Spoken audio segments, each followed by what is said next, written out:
तो आइए आज के इस सेशन को प्रार्थना के द्वारा आरंभ करते हैं। हमारे स्वर्गीय पिता, आपको धन्यवाद देना चाहते हैं इस समय के लिए। हमें सहायता करें कि आपके वचनों का सत्य को हम समझ पाए और समझते हुए आप ही के अनुग्रह में, ताकि हम इस सत्य को अपने अपने जीवन में लागू कर पाए। धन्यवाद के साथ इस विनती को यीशु मसीह के मधुर और महान नाम से मांगते, आमीन।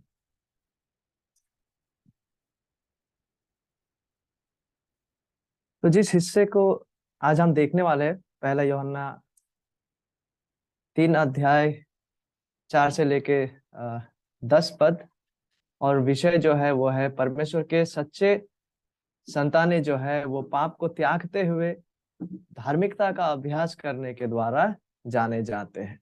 परमेश्वर के जो सच्चा संतानें हैं वो पाप को त्यागते हुए धार्मिकता का अभ्यास करने के द्वारा जाने जाते हैं। ये आज इसका पहला भाग रहेगा। तो आइए इन पदों को पढ़ते हैं। जो कोई पाप करता है वह व्यवस्था का विरोध करता है, और पाप तो व्यवस्था का विरोध है। तुम जानते हो कि वह इसलिए प्रकट हुआ कि पापों को हर ले जाए, और उसके स्वभाव में पाप नहीं। जो कोई उसमें बना रहता है वो पाप नहीं करता। जो कोई पाप करता है उसने ना तो उसे देखा है और ना उसको जाना है। हे बालकों, किसी के भरमाने में ना आना। जो धर्म के काम करता है वही उसके समान धर्मी है। जो कोई पाप करता है वह शैतान की ओर से है, क्योंकि शैतान आरंभ ही से पाप करता आया है। परमेश्वर का पुत्र इसलिए प्रकट हुआ कि शैतान के कामों को नाश करे। जो कोई परमेश्वर से जन्मा है वह पाप नहीं करता, क्योंकि उसका बीज उसमें बना रहता है, और वह पाप कर ही नहीं सकता क्योंकि परमेश्वर से जन्मा है। इसलिए इसी से परमेश्वर की संतान और शैतान की संतान जाने जाते हैं। जो कोई धर्म के काम नहीं करता वह परमेश्वर से नहीं, और ना वह जो अपने भाई से प्रेम नहीं रखता। तो बाइबल का यह स्पष्ट शिक्षण है। संपूर्ण बाइबल में हम इस शिक्षण को देख पाते हैं कि किसी भी व्यक्ति मनुष्य के पास अगर सच्चा उद्धारदायी विश्वास, सेविंग फेथ अगर उसके पास है, तो इस सच्चा उद्धारदायी विश्वास जो है वो बाइबल आधारित बुनियादी सुसमाचार केंद्रित सत्य में जुड़ित या जड़ित होते हैं। एक बात यह है, और दूसरी बात यह है कि जिस व्यक्ति में सच्चा उद्धारदायी विश्वास है, वो विश्वास उस व्यक्ति का जीवन में व्यवहारिक परिवर्तन को लाता है। ये दो बुनियादी बातें, एक कि उसका विश्वास जो है वो बाइबल आधारित जो सुसमाचार केंद्रित सत्य है उसमें जड़ित है, और साथ ही साथ वो विश्वास जो है उसमें व्यवहारिक परिवर्तन को लाते हैं। और यदि किसी व्यक्ति के जीवन में, यद्यपि वो विश्वासी होने का दावा कर सकते हैं, लेकिन यदि उसके जीवन में ये दो वास्तविकता अगर मौजूद नहीं है, तो चाहे क्यों ना वो व्यक्ति खुद को विश्वासी होने का अंगीकार करते हो, लेकिन सच्चा कलीसिया ने और बाइबल उस व्यक्ति का अंगीकार, उस व्यक्ति का विश्वास होने का जो दावा है उस पर सवाल उठाते हैं। लेकिन ईसाईयत में हम काफी समय से यह देख पाते हैं, इस प्रकार का मनोभाव को हम देख पाते हैं कि यदि कोई व्यक्ति विश्वासी होने का दावा करे, तो ईसाईयत में कई ऐसा समूह है जो मान लेते हैं कि वो विश्वासी बन चुके हैं, यद्यपि उस व्यक्ति का जीवन में कोई परिवर्तन घटा ही नहीं। और हम ईसाईयत में ऐसा भी चीजों को देख पाते हैं जहां पे ऐसा कहा जाता है कि यदि कोई मूर्ति पूजक है, जिनको कभी भी बाइबल बुनियादी सत्य का पहुंचाया नहीं गया है, या जिनमें बाइबल बुनियादी सुसमाचार केंद्रित सत्य का समझ नहीं है, उसका ज्ञान नहीं है, उसके बावजूद वो व्यक्ति अगर उसके धार्मिक अभ्यास और नैतिक जीवन को जीता गया, तो परमेश्वर उस व्यक्ति को स्वीकारेंगे। इस प्रकार का बातों को हम ईसाईयत में देख पाते हैं। और साथ ही साथ हम ईसाईयत में ऐसे बातों को भी देख पाते हैं जहां पे लोग जो है निष्पाप होने का जो वास्तविकता है, मतलब सिनलेस परफेक्शन जो है, कि विश्वासी लोग जो है इस जीवन में ही उस सिनलेस परफेक्शन जो है उसको प्राप्त कर सकते हैं। और ऐसा जो सच्चाई है वो यूहन्ना के समय भी प्रचलित था। तो इस सारे तमाम बातों को हम ईसाईयत में आज देख पाते जो प्रचलित है। लेकिन क्योंकि ईसाइयत में ऐसे लोग और ऐसे इस प्रकार का प्रचार और इस प्रकार का शिक्षण प्रचलित है, और यूहन्ना के समय भी कुछ कुछ इस प्रकार का चीजें शामिल था, इसलिए यूहन्ना के समय और यूहन्ना का विशेष करके पहला यूहन्ना का पत्र में हम देख पाते कि यूहन्ना इस प्रकार का जो विचारधाराएं है, इस प्रकार का जो शिक्षाएं है, उसको खंडन करते हुए वो इस प्रकार से अपना पत्री को पेश करते हैं कि जो सच्चा विश्वासी है, जिनमें सच्चा विश्वास है, वो विश्वास जो है वो सुसमाचार केंद्रित सिद्धांतों में जड़ित है, विशेषकर यीशु मसीह और उसके समाप्त कार्य के विषय में। और साथ ही साथ यदि किसी का जीवन में सच्चा विश्वास है, तो वो सच्चा विश्वास क्या करते हैं, बाइबल के अनुसार, यूहन्ना के अनुसार, वो सच्चा विश्वास उस व्यक्ति के जीवन में व्यवहारिक परिवर्तन को लाते हैं। क्योंकि पवित्र आत्मा जब किसी का जीवन में नया जन्म का कार्य को करता है, तो यीशु मसीह की द्वारा हमें पवित्र आत्मा के कार्य से अनंत जीवन प्रदान किया जाता है। हम नए सृष्टि बन जाते हैं, और फलस्वरूप क्या होते हैं, हम परमेश्वर के वचन के अनुसार जीवन जीने में बढ़ने लगते हैं। वास्तव में हम जिस तरह से मसीह हमें उसका अनुसरण करने को कहते हैं, फॉलो मी, उस तरह से हम उसका अनुसरण करने में वृद्धि पाने लगते हैं। हम पाप और सांसारिकता को अस्वीकार करते हैं और अपने अपने जीवन में सच्ची धार्मिकता का फल को लाने में बढ़ते जाते हैं। और यह नई वाचा का भी बुनियादी प्रतिज्ञा और वास्तविकता है। तो इन्हीं सत्य को हम यूहन्ना का पहला पत्री में देख पाते, जिसमें वो काफी सारे जांच टेस्ट्स को प्रदान करते, जिसके द्वारा एक व्यक्ति खुद का जीवन को जांच कर यह जान सके कि क्या वो वाकई में उद्धार प्राप्त है या नहीं।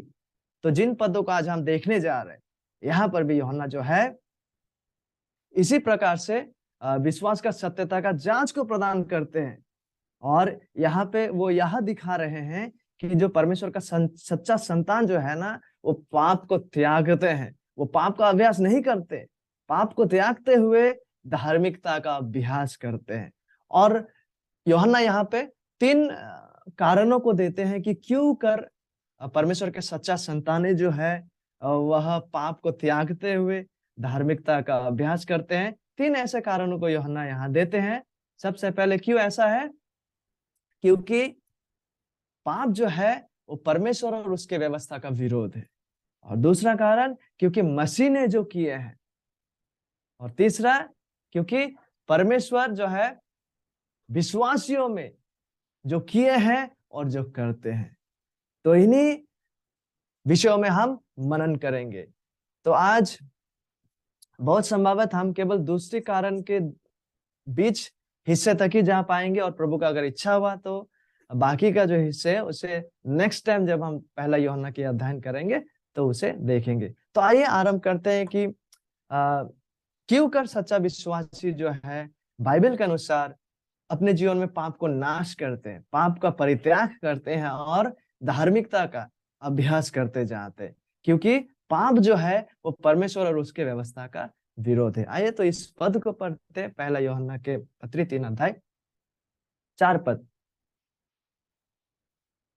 जो कोई पाप करता है वो अधर्म का कार्य करता है, क्योंकि पाप अधर्म का कार्य है। और ऐसा भी दूसरे अनुवाद में दिया गया है, हिंदी अनुवाद में, जो कोई पाप करता है वो व्यवस्था का विरोध करता है, और पाप तो व्यवस्था का विरोध है। दोनों ही समान रूप से अच्छा अनुवाद है। और देखिए पहला यूहन्ना 1 अध्याय 8 से 10 पदों में यूहन्ना ऐसे झुंड के लोगों को संबोधित करते हुए बात कर रहा था, जो लोग कहते हैं कि उनमें अब वो सिनलेस परफेक्शन, मतलब वो इस तरह से परफेक्ट हो गए कि उनमें अब पाप नहीं बचते। लेकिन यहाँ पे यूहन्ना उसी प्रकार से उसी प्रकार के समूह के लोगों को संबोधित करते हुए बात को करते हुए कहते हैं, जो लोग यहाँ पे जो है वो लोग सिनलेस परफेक्शन की विचारधारा को रखते हैं कि वो लोग परफेक्ट हो गए हैं, उनमें अब पाप नहीं बचते। और यहाँ पे उसी प्रकार के लोग जो है जो यह भी सोचते थे कि क्योंकि हम तो विश्वासी हैं, तो यदि हम पाप का अभ्यास भी करें तो कोई फर्क नहीं पड़ता, इसका कोई परिणाम नहीं है। वाई? बिकॉज परमेश्वर में हमारा दया जो है, ग्रेस जो है, वो बहुत ही वाइड और बड़ा ग्रेस है। अतः परमेश्वर में क्षमा हमारे लिए उपलब्ध है। तो हम अगर पाप भी करते जाए तो इससे कोई फर्क नहीं पड़ने वाला है, हमारा उद्धार को इससे कोई फर्क नहीं पड़ने वाला है, इसका कोई कंसिक्वेंस नहीं है। अतः हम पाप का अभ्यास कर सकते हैं। इस प्रकार का विचारधारा भी लोग रखते थे, विशेष करके जो झूठे शिक्षक लोग हैं। तो उसके विपरीत इस प्रकार का विचारधाराओं का खंडन करते हुए यूहन्ना कहते हैं कि जो कोई पाप करता है वो अधर्म का कार्य करता है। जो कोई पाप करता है, यहाँ पे देखिए ये बातें जो है यह प्रेजेंट टेंस में है, वर्तमान काल में है। मतलब यहाँ पे विचारधारा यह है कि जो कोई जो पाप का अभ्यास करता है, अपना दैनंदिन जीवन में अभ्यास के तौर पर पाप में जीवन जीता है, तो जो कोई इस तरह से पाप करता है, पाप का अभ्यास करता है, वो अधर्म का कार्य करता है, वो अधर्म का कार्य करता है। और यहाँ पे दूसरे अनुवाद में कहा गया कि वो व्यवस्था का विरोध करता है। इसी को प्रिफर करेंगे क्योंकि ये हम ओरिजिनल में भी देख पाते कि जो लॉलेसनेस का बात है, हालांकि ये अनुवाद भी जो है ये भी अच्छा अनुवाद है, ठीक है, but we will go with this term, अधर्म का कार्य, लॉलेसनेस। तो यहाँ देखिए जो कोई पाप करता है, यूहन्ना कहते हैं कि वो अधर्म का कार्य करता है। ये अधर्म का कार्य है क्या? ये अधर्म का कार्य, ये जो शब्द है ये फोर्सफुल शब्द है, बलपूर्वक शब्द है, यानी कि जानबूझकर स्वेच्छापूर्वक परमेश्वर के वचन, उसके व्यवस्था को तोड़ने का कार्य को यह दर्शाते हैं। ठीक है, अधर्म का कार्य मतलब परमेश्वर का वचन, उसके व्यवस्था को जानबूझकर बलपूर्वक स्वेच्छापूर्वक उसका विरोध, प्रतिरोध करना, उसको तोड़ने को दर्शाते हैं। लेकिन केवल उतना ही नहीं, क्योंकि इस शब्द को, ये जो लॉलेसनेस शब्द है, जब हम नया नियम में इस शब्द को, इस तकनीकी शब्द को अध्ययन करने लगते हैं, हम कई जगह में ऐसा पाते हैं इस शब्द को। ठीक है, पहले पढ़ते हैं इस शब्द को यीशु मसीह की लफ्जों से, यीशु मसीह के मुंह से निकलता हुआ बातें। मत्ती 7:22-23 पद, उस दिन बहुत से लोग मुझसे कहेंगे, हे प्रभु क्या हमने तेरे नाम से भविष्यवाणी नहीं की, और तेरे नाम से दुष्ट आत्माओं को नहीं निकाला, और तेरे नाम से बहुत से आश्चर्य कार्य नहीं किए? तब मैं उनसे खुलकर कह दूंगा, मैंने तुमको कभी नहीं जाना, हे कुकर्म करने कुकर्म करने वालों, मेरे पास से चले जाओ। यह कुकर्म जो शब्द है, workers of lawlessness, workers of iniquity, इसी सच्चाई को दर्शाते हैं, अधर्म का कार्य करना को दर्शाते हैं। ठीक है, तो अधर्म का कार्य क्या है, इसका और भी अधिक गहराई में हम आएंगे। लेकिन जब हम अध्ययन करने लगते हैं तो अधर्म का कार्य जो है वो नेचुरली हम देख पाते कि यह जो है, यह परमेश्वर के वचन, उसके व्यवस्था के विरोध में बलपूर्वक, स्वेच्छापूर्वक कार्य करना को दर्शाते। और ये जो कुकर्म करने वाले का विषय है, ये लॉलेसनेस के विषय में जो है, मैन ऑफ लॉलेसनेस, पौलुस भी इसके बारे में, इस व्यक्ति के बारे में जिक्र करते हैं। दूसरा थिस्सलुनीके में हम पाते द मैन ऑफ लॉलेसनेस। और साथ ही साथ जब हम लोगों ने यूहन्ना का भी पत्री का स्टडी किया था, पहला यूहन्ना का, यदि आपको याद होगा, दूसरे अध्याय में उन्होंने एंटी क्राइस्ट, वो जो मसीह विरोधी और मसीह विरोधी के विषय में लिखे थे, जो कि इसी अधर्म का कार्य से जुड़े हैं।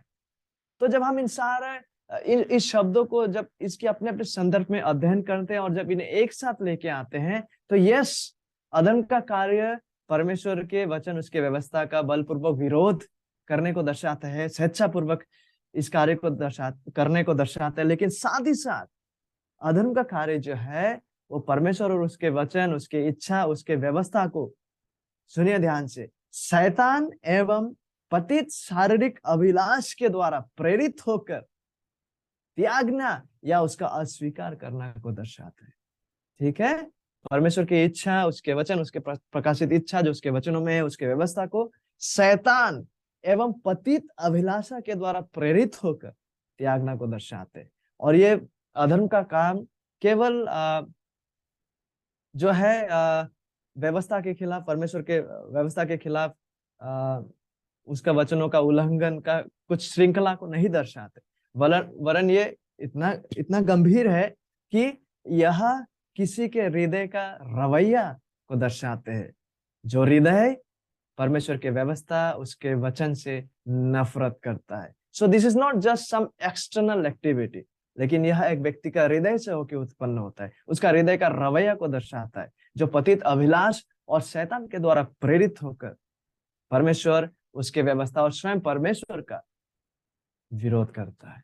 हालांकि वो व्यक्ति ऐसा ना भी कह सके, बट उसके जो एक्टिविटीज है, जैसे ये लोग थे, हालांकि उससे ऐसा लग रहे हो कि वो लोग परमेश्वर का ही काम कर रहे, बट द रियलिटी इज, जब कोई व्यक्ति परमेश्वर का वचनों का सच्चाई, परमेश्वर का व्यवस्था से नफरत करते हुए, ठीक है, शैतान के द्वारा प्रेरित होकर, पतित अभिलाषा के द्वारा प्रेरित होकर वो सारे क्रियाओं को करते हैं जो परमेश्वर का वचन, परमेश्वर का प्रकाशित प्राकृति और इच्छा के विरोध में है, तो वो अधर्म का काम को कर रहे होते हैं। चाहे वो व्यक्ति खुद इसको अंगीकार ना करे, लेकिन वचन के अनुसार यह वो लोग कुकर्म करने वाले व्यक्ति है।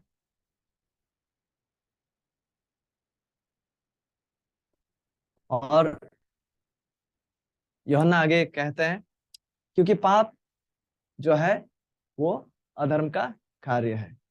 देखिए, ऐसा प्रतीत होता है कि यूहन्ना मानो कह रहा है कि पाप के कार्य जो है, और विशेष करके जो अधर्म का कार्य है, जिसके साथ यूहन्ना कह रहे हैं कि पाप अधर्म का कार्य है, सिन इज लॉलेसनेस। ऐसा प्रतीत होता है कि यूहन्ना कह रहा है कि ऐसा कार्य को जब कोई कर रहा होता है तो शैतान के साथ मिलकर वो व्यक्ति परमेश्वर का प्रतिरोध, परमेश्वर का विरोध को कर रहा है।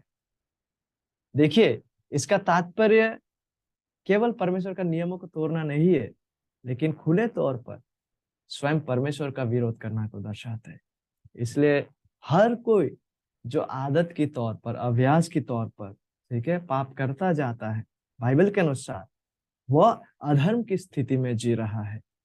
और इस प्रकार का जीवन यात्रा, इस प्रकार का जो चिन्ह है, इस प्रकार का जो जीवन यात्रा है, यह उन सभी का लक्षण और चिन्ह है जो लोग अभी तक परमेश्वर के राज्य से बाहर है। ठीक है, मत्ती 7 में यीशु ने क्या कहा था, हमने अभी भी पढ़े कि तब यीशु ने खुलकर क्या कहा, मैंने तुमको कभी नहीं जाना, हे कुकर्म करने वाले, मेरे पास से चले जाओ। देखिए, यदि कोई इंसान अभ्यास के तौर पर, ठीक है, परमेश्वर के वचन और व्यवस्था के खिलाफ विद्रोह करता जाता है, जो कि अधर्म का कार्य है वचन के अनुसार, तो यदि कोई व्यक्ति इस प्रकार का जीवन को जी रहा होता है, तो चाहे आप जो भी दावा करे क्यों ना, चाहे आप जो भी दावा कर सकते हैं कि हे प्रभु, मैंने तेरे नाम में वो किए, इस आश्चर्य क्रम को किए, लेकिन इससे कोई फर्क नहीं पड़ने वाला। यदि कोई व्यक्ति इस प्रकार से पाप में जीवन को जी रहे हैं, अभ्यास के तौर पर परमेश्वर और उसके वचनों का विरोध करते हुए, तो चाहे वो व्यक्ति कुछ भी दावा करे क्यों ना, उनके जीवन का रवैया, उसके जीवन में इस तरह का अधर्म का क्रिया का अभ्यास से यही ठहरता है। और यीशु मसीह से यही जवाब आने वाला है कि मैं तुम्हें नहीं जानता, मैंने तुम्हें कभी नहीं जाना, तुम जो अधर्म का अभ्यास करने वाले व्यक्ति हो। लेकिन परमेश्वर का अनुग्रह में, ठीक है, सच्चा विश्वासी लोग जो है वो अधर्म के कार्य के द्वारा चिन्हित नहीं होते। We are not marked and defined by lawlessness. प्रभु के अनुग्रह से हम प्रभु यीशु मसीह की विरोधी नहीं, लेकिन उनके वचन, उनके आज्ञाओं का पालन करने वाला व्यक्ति ठहरे, उनके उनके उनके आज्ञाओं का पालन करने वाला व्यक्ति बने हैं। जब उन्होंने उनके वचन के द्वारा हमें आज्ञा दी कि मन फिराओ और सुसमाचार पर विश्वास करो, प्रभु का अनुग्रह में we repented and we are still repenting and believing in him। और सच्चा विश्वासी लोग जो है वो परमेश्वर का वचनों का प्रतिरोध नहीं करते, वरन परमेश्वर का वचनों का पालन करने में वो बढ़ते। स्वेच्छा पूर्वक हम प्रभु यीशु मसीह के प्रभुत्व में अपने आप को समर्पण करते। परमेश्वर ने हमें पाप का दासत्व से छुड़ाकर, अंधकार की राज्य से छुड़ाकर अपने ज्योति का राज्य में लेके आए, और हम अब पाप के दास नहीं, लेकिन परमेश्वर और उसके धार्मिकता के दास बन गए। ठीक है, और इस सारा सच्चाई को परमेश्वर ने नई वाचा में, ठीक है, नई वाचा में ही परमेश्वर ने प्रतिज्ञा के द्वारा इस विश्वासियों के जीवन में इस सच्चाई को ठहराए। सुनिए क्या कहता है यहेजकेल 36 अध्याय 26-27 पद, मैं तुमको नया मन दूंगा और तुम्हारे भीतर नई आत्मा उत्पन्न करूंगा और तुम्हारी देह में से पत्थर का हृदय निकाल कर तुमको मांस का हृदय दूंगा। मैं अपना आत्मा तुम्हारे भीतर देकर ऐसा करूंगा कि तुम मेरी विधियों पर चलोगे। You see, we don't rebel. सच्चा विश्वासी लोग जो है परमेश्वर और उसके व्यवस्था का विरोध करते हुए जीवन को नहीं जीते, लेकिन परमेश्वर इसे ठहराते कि हम उसके विधियों पर चलेंगे और इस अनुसार चलने में हम बढ़ेंगे। और परमेश्वर कहते हैं मेरे नियमों को मानकर उनके अनुसार करोगे। और जब हम नया वाचा के विषय में यिर्मयाह में भी पढ़ते हैं 31 अध्याय 33 पद में हम पाते हैं, परंतु जो वाचा मैं उन दिनों के बाद इजराइल के घराने से बांधूंगा वह यह है, मैं अपनी व्यवस्था उनके मन में संभाऊंगा। See, God is going to write his law into our hearts, विश्वासियों के हृदय में, और उसको उनके, देखिए, उनके हृदय पर लिखूंगा और मैं उनका परमेश्वर ठहरूंगा और वे मेरी प्रजा ठहरेंगे। यहोवा की यह वाणी है। क्या हम देख पा रहे? तो सच्चा विश्वासी लोग जो है वो अधर्म का कार्य का अभ्यास नहीं करते, वो पाप का अभ्यास नहीं करते। कहने का अर्थ यह है कि वे शैतान और अपने पतित अभिलाषाओं के द्वारा प्रेरित होकर अपना हृदय में परमेश्वर के प्रति नफरत लेकर, परमेश्वर के वचनों के प्रति नफरत लेकर परमेश्वर का वचन और उसके व्यवस्था का प्रतिरोध नहीं करते, वरन हम जो है, जो सच में परमेश्वर के द्वारा बचाए गए हैं, हम में परमेश्वर ने हमारे हृदय में उनका व्यवस्था को लिखे, हम परमेश्वर के वचनों को पालन करने में सक्रिय हैं और स्वेच्छा पूर्वक, आनंद के साथ, प्रेम पूर्वक हम इस क्रिया को करने में हम बढ़ते हैं। We will love God's word because God has done such a miraculous work in our lives to change and transform us. ये सच्चा विश्वासियों का जीवन का गवाह है। भजनकार ऐसा कहते हैं, आहा, ओ मैं तेरी व्यवस्था से कैसी प्रीति रखता हूं, हाउ आई लव यहोवा की व्यवस्था। यह सच्चा विश्वासियों का पहचान और गवाह है। दिन भर मेरा ध्यान उसी पर लगा रहता है। और जब हम रोमी में पढ़ने लगते हैं, हम देख पाते हैं 6 अध्याय 16 से 18 पद में, क्या तुम नहीं जानते कि जिसकी आज्ञा मानने के लिए तुम अपने आप को दासों के समान सौंप देते हो, उसी के दास हो, चाहे पाप के जिसका अंत मृत्यु है, चाहे आज्ञाकारिता के जिसके अंत धार्मिकता है। परंतु परमेश्वर का धन्यवाद हो, थैंक्स बी टू गॉड, कि तुम जो पाप के दास थे, अब व्हाट हैपेंड, मन से उस उपदेश के मानने वाले हो गए जिसके सांचे में ढाले गए थे, और पाप से छुड़ाए जाकर अब सच्चा विश्वासी लोग जो है धार्मिकता के दास, परमेश्वर के दास हम हो गए हैं। देखिए, बाइबल के अनुसार सच्चा विश्वासी लोग जो है वो अभ्यास के तौर पर परमेश्वर के वचन के खिलाफ जीवन को नहीं जिएगा। हाँ, ऐसा हम थे, वी वेर, और हम जन्म से ही ऐसे थे, लेकिन अब बिकॉज ऑफ परमेश्वर के महान कार्य जो उन्होंने नए वाचा के द्वारा प्रतिज्ञा किए थे, उनके नया जन्म के कार्य के बदौलत हम क्या बन जाते? हम परमेश्वर के वचनों को प्रेम करने में बढ़ते, और केवल प्रेम करने में नहीं, लेकिन प्रेम पूर्वक उसे पालन करने में। हम परमेश्वर के प्रति विद्रोह में नहीं, लेकिन उनके प्रभुत्व के प्रति हम आनंद पूर्वक अपने आप को समर्पित करते। परमेश्वर के वचनों का पालन करना हमारे लिए बहुमूल्य वास्तविकता हमारे जीवनों में बन जाते। ठीक है, तो सच्चा विश्वासी लोग जो है, जो परमेश्वर के संतान है, वो अपने अपने जीवनों में परमेश्वर के इस महान कार्य के फलस्वरूप हम पाप का नाश करते जाते हैं। ठीक है, और उसका पहला कारण को यूहन्ना देते हैं, क्यों? व्हाई? बिकॉज पाप जो है वो परमेश्वर के खिलाफ, स्वयं परमेश्वर के खिलाफ और परमेश्वर की व्यवस्था के खिलाफ विरोध है। और दूसरा जो कारण कि एक सच्चा विश्वासी जो है वो क्यों कर अपने जीवन में पाप का अभ्यास नहीं करता है, वरन धार्मिकता का अभ्यास करता है, क्योंकि मसीह ने जो की है, because of what Jesus has done. आइए इन पदों को पढ़ते हैं। पहला यूहन्ना 3 अध्याय 5 से लेके 8 पद, लेकिन हम लोग आज केवल 5 और 6 पद तक ही देखेंगे। तुम जानते हो कि वह इसलिए प्रकट हुआ कि पापों को हर ले जाए, और उसके स्वभाव में पाप नहीं। जो कोई उसमें बना रहता है वो पाप नहीं करता। जो कोई पाप करता है उसने ना तो उसे देखा है और ना उसको जाना है। माय डियर फ्रेंड्स, मैं पहले ही अनुरोध करना चाहूंगा, हम में से काफी सारे लोग कई बार ऐसे पूछते हैं कि मैं कैसा जानूंगा, हम कैसे जानेंगे कि कोई विश्वासी है या नहीं। इन बातों का जिक्र करते हैं। तो हम परमेश्वर के वचनों के द्वारा, विशेषकर यूहन्ना के इन लेखों के द्वारा जांचना आरंभ कर दे कि कैसे कोई जानेंगे कोई विश्वासी है या नहीं। ठीक है, यूहन्ना कहता है क्योंकि यीशु मसीह ने जो किए हैं उसके फलस्वरूप, उसके बुनियाद पर सच्चा विश्वासी का चिन्ह क्या है? हम पाप का अभ्यास नहीं करते वरन धार्मिकता का अभ्यास करते। ठीक है, तुम जानते हो, John is appealing to believers, कि विश्वासी लोग आपको स्मरण दिला रहे हैं यूहन्ना कि तुम जानते हो, केवल सूचना के द्वारा नहीं, not just as an information, वरन इसलिए क्योंकि परमेश्वर ने सच्चा विश्वासियों में इस तरह का कार्य को किए हैं नया जन्म के द्वारा, और उस कार्य को उपलब्ध करने के द्वारा हम इसे जान पाए। किस बात को?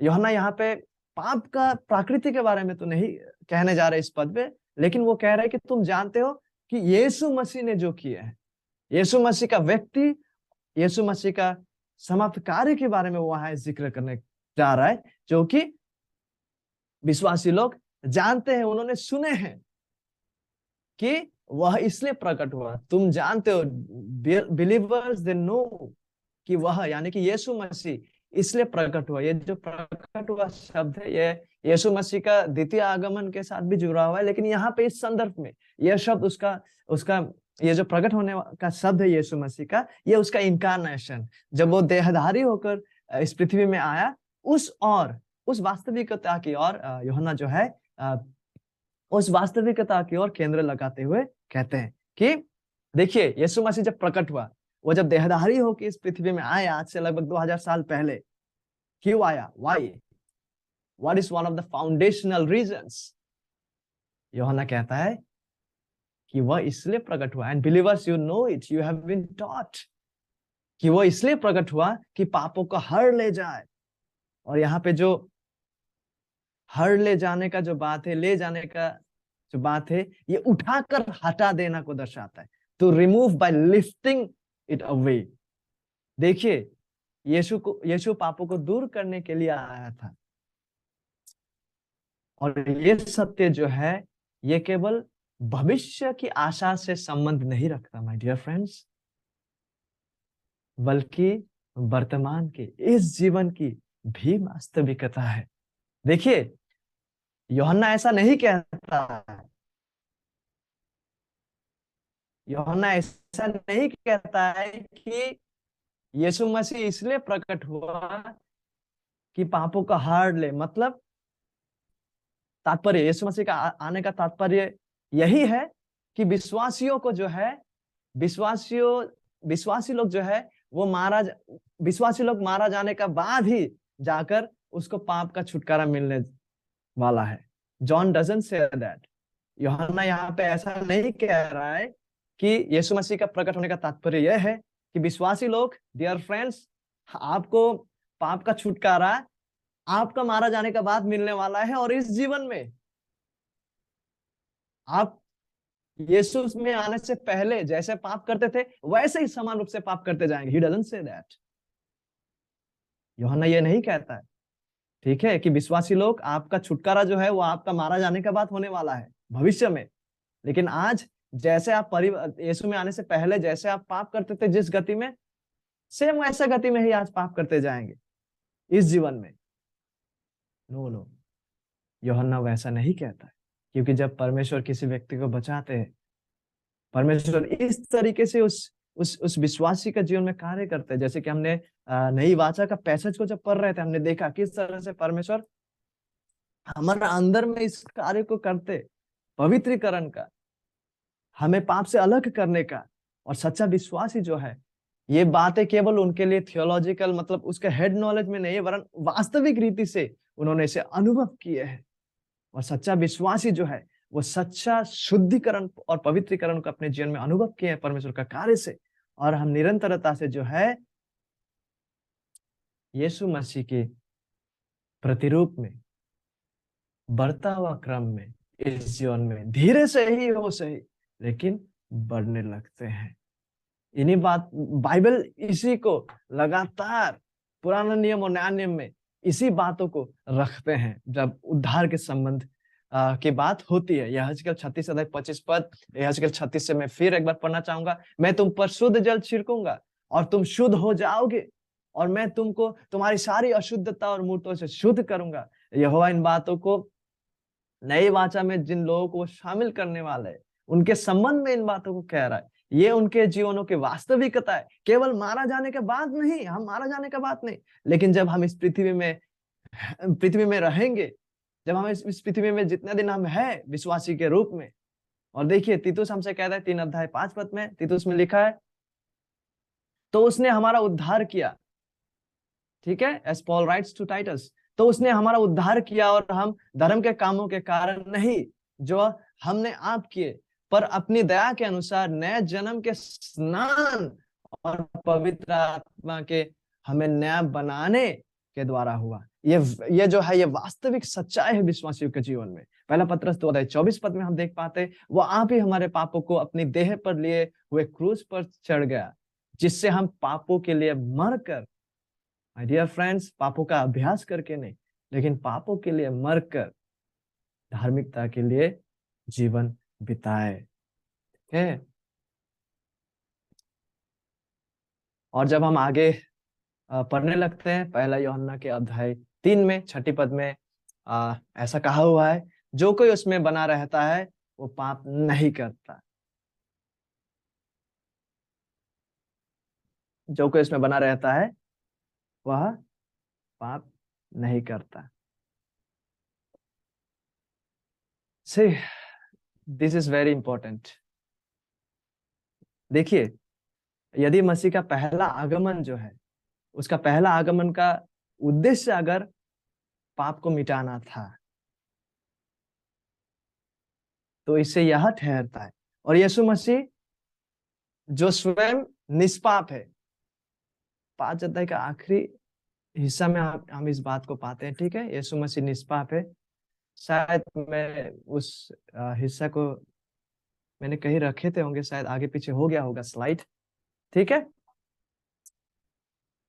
तो देखिए, क्योंकि यीशु मसीह का पहला आगमन का उद्देश्य ये था कि वो पापों को मिटाए, पापों का नाश करे। ठीक है, और क्योंकि यीशु मसीह स्वयं निष्पाप है, इससे यह ठहरता है कि जो कोई व्यक्ति उसमें बना रहता है, या जो कोई यीशु में है, यीशु में बने हैं, वो व्यक्ति अभ्यास के तौर पर पाप नहीं करता है। देखिए, यूहन्ना इस प्रकार से कह रहा है कि जो कोई यीशु में है और यीशु में बने रहता है वो पाप नहीं करता। मतलब कि मसीह के साथ हमारा जो मिलन है, मसीह के साथ हमारा जो जुड़े रहना है, मसीह में हम जो है, यह जो वास्तविकता है, क्या होता है इस वास्तविकता के द्वारा हमारा मसीह में होने का फलस्वरूप क्या होता है? सच्चा विश्वासी लोगों में जो है, हम पाप का अभ्यास नहीं करते, लेकिन पाप का अभ्यास को हम रोकने में सक्षम होते हैं। परमेश्वर के अनुग्रह में हम पाप का अभ्यास करने को रोकते हैं, क्योंकि हम मसीह में बने हैं। जो मसीह निष्पाप है, जो मसीह पाप को नाश करने के लिए आए थे, क्योंकि हम मसीह में हैं। ये वास्तविकता जो है विश्वासियों को पाप का अभ्यास से रोकता है। हम यहाँ पे बुनियादी जो है उद्धार को लेकर जो, और विशेष करके पवित्रीकरण को लेकर जो बुनियादी बातें, उन बातों को देख रहे हैं। देखिए, जिस कारण से यीशु मारा गया और विश्वासियों का यीशु के साथ एक होने और उसमें बने रहने का एक बुनियादी उद्देश्य यह है कि हम अपने पुराने पापयुक्त जो मनुष्यत्व है उसको मारते जाए, और नया जन्म के द्वारा जो नया मनुष्यत्व हमें दिया गया है, उस प्रकृति में, उस आचरण में, ताकि हम वृद्धि पाते जाए। जब हम रोमियो को पढ़ने लगते हैं, इन वास्तविकताओं को हम यहाँ देख पाते हैं। रोमियो 6 पद, हम जानते हैं कि हमारा पुराना मनुष्यत्व उसके साथ क्रूस पर चढ़ाया गया, ताकि पाप का शरीर व्यर्थ हो जाए और हम आगे को पाप के दासत्व में ना रहे। See, we see this reality कि जब हम यीशु मसीह में है, यीशु मसीह में बने रहते, what is the outcome? One of the outcomes, ताकि पाप का जो ये जो दासत्व है, ताकि उसमें हम बने ना रहे। और आगे जब हम इन्हीं अध्याय का 20 और 22 पद में पढ़ने लगता है, हम पाते जब तुम पाप के दास थे तो धर्म की ओर से स्वतंत्र थे, परंतु अब पाप से स्वतंत्र होकर और परमेश्वर के दास बनकर तुमको फल मिला, जिससे पवित्रता प्राप्त होती है और उसका अंत अनंत जीवन है। हमें पवित्रता प्राप्त होता है। ठीक है, देखिए, कहने का तात्पर्य यह है कि जिस कारण से निष्पाप यीशु आया उनके पहला आगमन में, जिस कारण से यीशु मारा गया और विश्वासियों का, सच्चा विश्वासियों का यीशु के साथ एक होना और उस यीशु मसीह में बने रहना, इन वास्तविकताओं का एक बुनियादी उद्देश्य क्या है? इसका एक बुनियादी उद्देश्य यह है कि विश्वासी लोग जो है वो अपने पुराना जो शारीरिक मनुष्यत्व है, ठीक है, पापयुक्त मनुष्यत्व है, उसको मारते जाए और नया जन्म के द्वारा जो मनुष्यत्व हमें दिया गया है उसमें हम वृद्धि पाते जाए। ये पदे इन्हीं सच्चाइयों को व्यक्त करते हैं। इसलिए जो कोई यीशु में बना रहता है वो पाप का अभ्यास नहीं करता है, क्योंकि यह मिलन के द्वारा हमें सक्षम किया गया है। क्योंकि यीशु मसीह स्वयं निष्पाप है, उन्होंने आया है पाप का नाश करने। और जब कोई व्यक्ति यीशु मसीह से जुड़े रहता है जो खुद निष्पाप है और जो पाप को नाश करने के लिए आया, तो इसका फलस्वरूप क्या होते हैं? हम पवित्रीकरण में बढ़ने लगते हैं। ठीक है, और आगे छठी पद में हम देख पाते हैं जो कोई पाप करता है, पाप का अभ्यास करता है, उसने ना तो उसे देखा है और ना उसको जाना है। जो कोई व्यक्ति पाप करता है, देखिए, ये जो पाप करने का जो बात है ये प्रेजेंट टेंस में है। ये कंटिन्यूअस, निरंतरता से एक व्यक्ति का आदत और अभ्यास को दर्शाता है। जो व्यक्ति इस प्रकार से पाप का अभ्यास करते जाते, ऐसे वे ऑफ लाइफ, उस व्यक्ति ने ना तो उसे देखा है, ना तो यीशु मसीह को देखा है, ना उसे जाना है। यहाँ पे देखने का अर्थ है कि विश्वास के दृष्टि से, मतलब यूहन्ना के थियोलॉजी में देखना जो शब्द है ये विश्वास के साथ संबंध रखते हैं। मतलब जो व्यक्ति पाप का अभ्यास करते जाता है उसका विश्वास सच्चा नहीं है, उसने यीशु मसीह में सच्चा विश्वास नहीं किया है, चाहे वो कुछ भी दावा करे क्यों ना। और ना ही वो व्यक्ति जो है वो यीशु मसीह को उद्धारदायी रूप से जाना है। That person hasn't known Jesus in a saving manner. देखिए, इन बातों को कहने का तात्पर्य जो है कि जो कोई पाप का अभ्यास करता है उसे ना तो उसे देखा है और ना उसको जाना है, यह जो है इसके पीछे तात्पर्य यह है कि यह एक अपरिवर्तित एवं पतित हृदय का निरंतर जो विद्रोह है परमेश्वर और उसके वचनों के खिलाफ, उसे दर्शाता है। देखिए, यूहन्ना यह नहीं कहता है, गौर कीजिएगा, यूहन्ना ये नहीं कहता है कि जो कभी भी एक भी पाप नहीं करेंगे, ऐसा नहीं कह रहा है। वरन वो ये कह रहा है कि जो मसीह में है, इस पद के अनुसार यूहन्ना कहता है कि जो मसीह में है वे, ऐसा नहीं है कि वो जीवन में एक भी पाप नहीं करेंगे, यूहन्ना ऐसा नहीं कहता है। वरन यूहन्ना कहता है कि जो कोई मसीह में है वे पाप का अभ्यास नहीं करेंगे।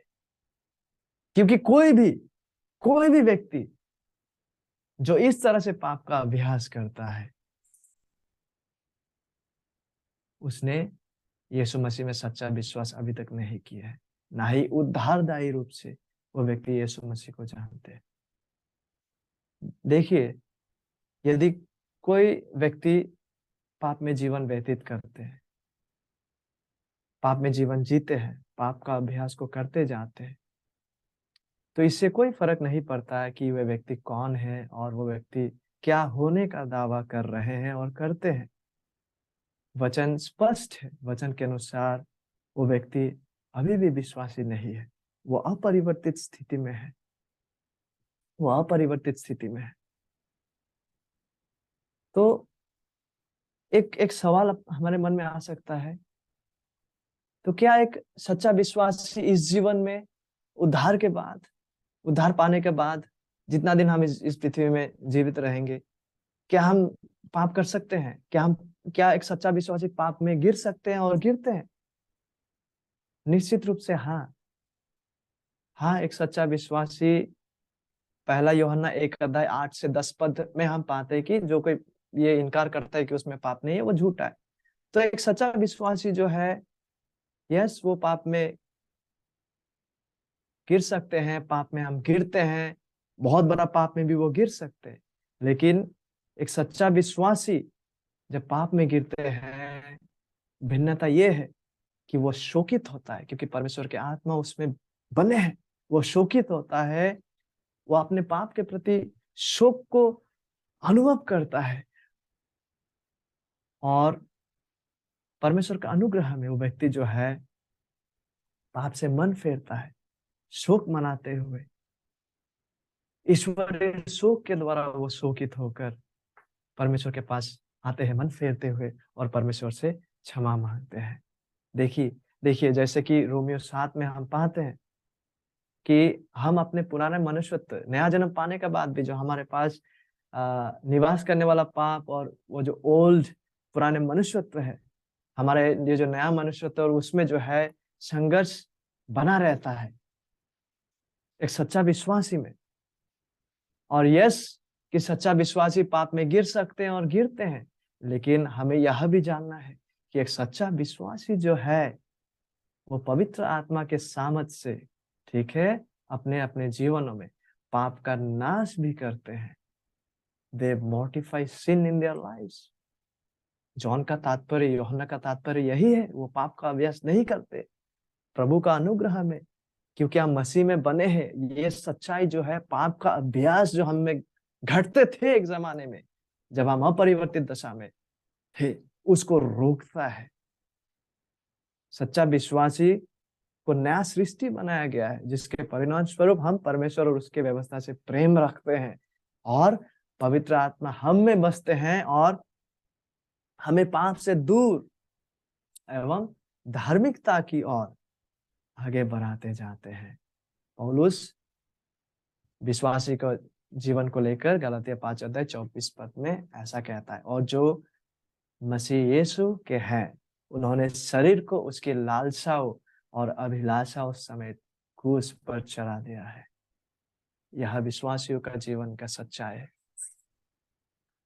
My dear friends. लेकिन इससे पहले कि हम पवित्रता में बढ़ सके, पवित्रीकरण में बढ़ सके, पाप का अभ्यास करने से रोकिए अपने आप को, धार्मिकता का अभ्यास करें। इससे पहले कि हम साधारण भाषा में पवित्रीकरण में बढ़ सके, इससे पहले कि हम पाप को नाश करने में बढ़े अपने पाप को नाश करने में बढ़ते जाए अपने जीवन में, एक व्यक्ति का जीवन में आवश्यकता है कि वो नया जन्म को पाए।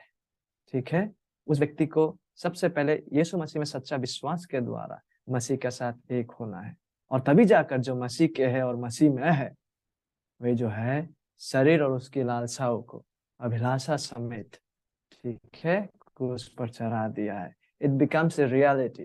ट्रू, सच्चा प्रगतिशील पवित्रीकरण हमारे जीवन में तब वास्तविक होते जब हम परमेश्वर के आत्मा के द्वारा पहले नया जन्म को पाकर यीशु मसीह में सच्चा विश्वास को करते हैं। और अंत की ओर, ठीक है, अंत की ओर पौलुस जो सतर्कवाणी को देते रोमी में, और जो प्रतिज्ञा को रखते हैं वचनों में, परमेश्वर द्वारा प्रेरित होकर इन बातों को हमारे सामने रखकर आज समाप्त करना चाहूंगा। रोमी 8:13, क्योंकि यदि तुम शरीर के अनुसार दिन काटोगे तो मरोगे। If you live according to the flesh, you will surely die. But the promise is, यदि आत्मा से देह की क्रियाओं को मारोगे तो जीवित रहोगे। ठीक है, हम सभी जो यीशु मसीह में सच्चा विश्वास के द्वारा यीशु मसीह के साथ बने हैं, ठीक है, मैं भी प्रभु के अनुग्रह से, प्रभु पवित्र आत्मा पर निर्भरशील होकर हमारे जीवनों में जो देह की क्रिया है उसको मारते हुए इस जीवन में आगे बढ़ते जाए। परमेश्वर के दया में ये वास्तविकता हम हर किसी का जीवन में होते जाए। आइए प्रार्थना करें। डियर हेवनली फादर, आपको धन्यवाद देना चाहते हैं। ये कितना ही बुनियादी सत्य है प्रभु, हमें इन बातों को अधिक से अधिक समझने में सहायता करें। और हम धन्यवाद देना चाहते हैं प्रभु कि आपने हमें अंधकार के राज्य, पाप के दासत्व से छुड़ाकर धार्मिकता के दासत्व बनाए हैं हम, और हमें सक्षम किए हैं प्रभु कि हम अपने अपने जीवनों में पाप को नाश करते हुए आपके पुत्र यीशु मसीह के स्वरूप में बढ़ते जाए। दया करे प्रभु हमारा पवित्रीकरण का कार्य, ताकि आप ही के अनुग्रह में, आप ही के ऊपर निर्भरशील होकर हम पूरा करते जाए, क्योंकि यही आपका इच्छा है कि हम पवित्रता में, पवित्रीकरण में बढ़ते जाए, हम पवित्र बने जैसे आप पवित्र हैं। और इस विनती को धन्यवादी हृदय लेकर यीशु मसीह के महान नाम से हम मांगते हैं, आमीन।